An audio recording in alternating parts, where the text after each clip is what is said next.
Story time on why you should be really careful about who you're dating. So this is a true story, friend of a friend kind of thing. There was a young girl. She lived in New York City, and she was on a dating app and matched with this young guy. He seemed like a really great person. He had his stuff together, good job, lived local to the area. They talked for a few weeks. Everything was going really great. No red flags, all of that good stuff. He decides to ask her out one night, and she agrees. They end up going to this really nice restaurant. He pays. He's a gentleman. He's nice to wait staff. They wrap up the night, and they both go to their respective homes. And after she gets settled at her apartment, she gets a text from him saying that he lost his key, and he's trying to get a hold of his roommate. His roommate isn't home, but his roommate is also not answering. So he's kind of like stuck outside of his apartment. Just sort of like telling her that, and she just kind of figures, all right, I'll invite you over. So, maybe give him a little bit of time to figure out what's going on, either find his key or get in contact with his roommate. So he comes over to her apartment, and they have, a really nice chat. They sit on the couch. Finally, she decides that she's going to go to bed. She doesn't know why, but she goes into her own bedroom, which has a door, and she ends up locking it. And it's just one of those things that she felt like she needed to do, which I totally get. New people in your space. Sometimes it's nice to just be extra cautious. So she goes to her bedroom, she locks the door, and he's sleeping on the couch. Around 3 a.m, she wakes up to a knocking on her door. It's her date. And he asks her if she has a cell phone charger because his cell phone is dead and he needs to charge it. This is the part where it gets really crazy. So she tells him that she has one and it's on the kitchen counter. And she just tells him this through the door. She doesn't get up. She doesn't unlock the door. She doesn't go and find it for him. And I'm thinking to myself, if this was me, I would totally get up and grab it for the person and give it to them and then be like, all right, anything else? Good night. He says thank you. He goes, he grabs the charger, whatever. She doesn't know. She just goes right back to sleep. A few minutes later, he knocks on the door again. He said it's not working. And does she have one in her room? At this point, she's thinking that there's something up. She decides to call the police, which, once again, good for you, girl, for having the instinct to connect with the police. The police show up to the apartment. They knock on the door. She hears some commotion going on. And then she gets a knock on her bedroom door, because mind you, she hasn't come out this entire time. And it's a police officer. And he said, we've cleared the apartment. We have him in custody. We really need you to come out of your room so you can take a look at your apartment. She opens the door and walks out, and she sees that her entire living room is plasticked. And there is a set of power tools sitting on the floor. This girl, because of her instinct to not open the door to a weird request for a phone charger in the middle of the night, saved her. Before you decide to take someone home or let them stay at your place, think twice about it. Never let a man come over to your house after a first date. And if you used to do that, you're not going to do that after this story time. Let's go. I also forget to mention that it's a true story time. Yeah, let us begin. The story starts off with this young girl. She goes on a first date with this guy. They go out to get dinner. And honestly, he was a green flag all throughout. He was nice to the waitresses. He paid for the bill. No red flags at all. This is why no matter how normal or nice a guy seems to be, you can never trust them too quickly because the story's like this. The dinner goes great, he pays the bill, and then they just go about their day and they go to their own homes. So obviously this is a respectful man, right? He didn't even try to get her to come over and didn't ask to go over to her house yet. So she goes home and then she gets a call from him, and he's basically saying how he can't find his key, his roommate is not answering the phone, and if he could just come over for the time being until either his roommate answers the phone or he finds his key somehow. And she obviously said yes because, once again, no red flags. He comes over, they're having a blast, they're just sitting on the couch, talking, vibing, and then it just gets really late, so she's like, hey, you can sleep on the couch until you figure things out, I'm gonna go to my room.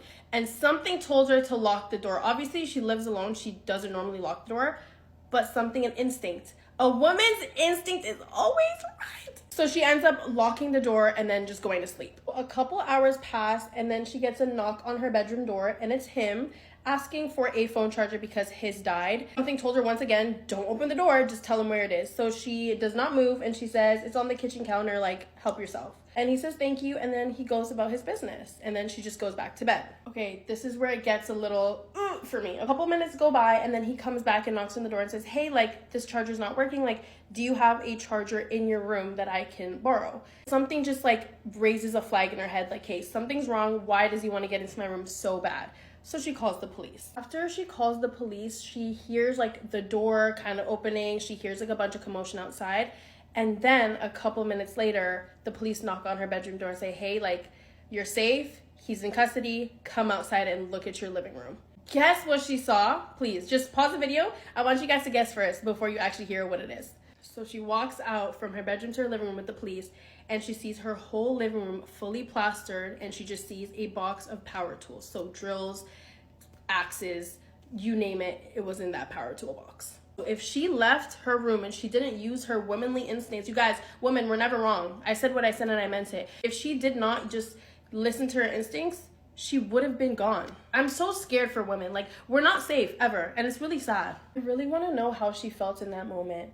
Like, just to be like, whoa, like, I just listened to my gut, and that's the main reason I'm still alive till this day. Like, if you're watching this, I am so proud of you, and I hope you know that. Moral of the story is, a man can be so normal, have the perfect job, and just be a walking green flag and still not be the person that you think he is. So just don't let anyone into your home. Make sure that you guys run a background check first. Okay, I love you guys. Bye. Who wants to hear the story about the guy that I was seeing who was also seeing his sister? I meet this guy on Hinge, okay? He's gorgeous. Like, he looks just like Leo from Tell Me Lies, okay? Gorgeous. So he drives 2 hours to take me on our first date, and we had been talking for a couple weeks at this point, and this is right before or right after my divorce. So like, I would never do this now. I would never do this now. But I was like, okay, like, why don't you just like stay the night after our date? Girl, be so real. Do you think that's a good idea? No. I'll call him Tony. That's not his name. I was like, I opened my door, I said, Tony, and he looks up and starts skipping stairs to get to me. And he gives me a big hug, and he has flowers. He was like, I'm so excited to like actually see you. And I was like, me too. And I was like, I'm finishing getting ready, like, come in, whatever. He takes me to dinner. He has a really nice car. He takes me to a very nice restaurant. I'm like, okay, this guy has his life together. He had gotten out of the military. I won't say which branch. And he was getting his master's. So I was like, his life is like put together. I'm obsessed. And the conversation is so good. And he's so interested about my interests, which is like not typical. A lot of people just don't want to talk about neuroplasticity and how cool it is. That's like one of my biggest interests. He was clocked in. He was ready, okay? He was applying for the job to be my boyfriend. And he's telling me about him, and he grew up on a farm in a southern state, and he was homeschooled. But like, not the type of homeschool where you're with other kids, the type of homeschool that it's just you and your siblings, okay? And he has a sister who is like a year younger, 2 years younger. Anyways, so we finished the first date. He stays over. He's already texted me about our next date. He's excited. He's like really into it. So he says, why don't you come by me, which is by like Eastern, like ECU. I think that was the school he was getting his master's at. And he was like, we'll do like some fun mini golf. I'll take you to this hot dog place. He knows I love hot dogs. I love hot dogs.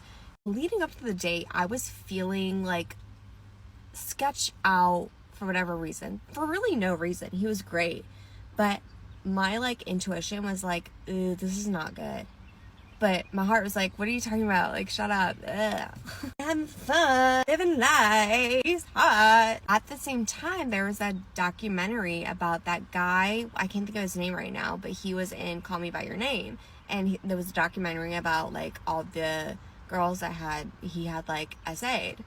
And like, for whatever reason, I was getting the same vibe. And I was also getting the same vibe of like, maybe he was going to eat me at some point. And I can't explain why. He never like gave me any reason to believe that he was going to eat me. But I started to really, really hone in on the fact that he was going to like hurt me somehow. So we go on the date. Date is so fun. But then at dinner, after mini golf, he was like, you know what? You look just like my cousin. And I was like, oh my gosh. Huh. And he was like, I mean, she's hot. He's like, oh, okay. He showed me a picture. I look identical. And then he's telling me how hot I am the rest of the night. And I'm thinking, oh, this guy wants to fuck his cousin. This is what this is. He wants to fuck his cousin. So we go back. He gets a hotel because he has a roommate because he's in school. He brings out things that I don't want. Wait, who are you doing that with? Because it ain't me. Like, dangerous things. Like for the bedroom? I was like, this isn't like, no. We started having like pillow talk, okay? We're getting really deep into conversation. And he reveals to me that when he was in like 3rd grade, him and his sister got really curious. I'm gonna throw up. Girl. And I was like, huh? What do you mean by that?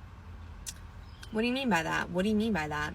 And he like really gets into detail of what they did from 3rd grade to a couple of years ago. They were having a full-blown relationship. In that in just that one way. Okay? I really hope y'all are picking up what I'm putting down, okay? Him and his sister had relations for years. And I'm fawning at this point because I'm like, I'm actually in danger. This is not good. I've been drinking. I can't drive home 2 hours. And so I become a therapist. I'm like, oh my gosh, like that probably really affected you, you know, throughout your whole childhood.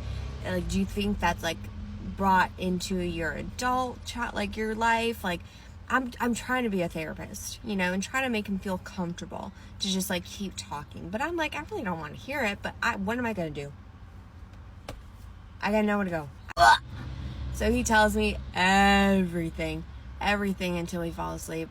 I'm driving home. He's calling me and he's just like, I had so much fun. Like, I love getting to know you. And I'm like, oh, yeah, me too. So much fun.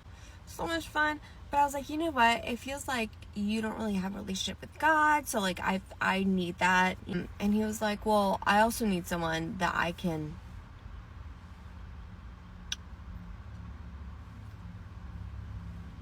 but like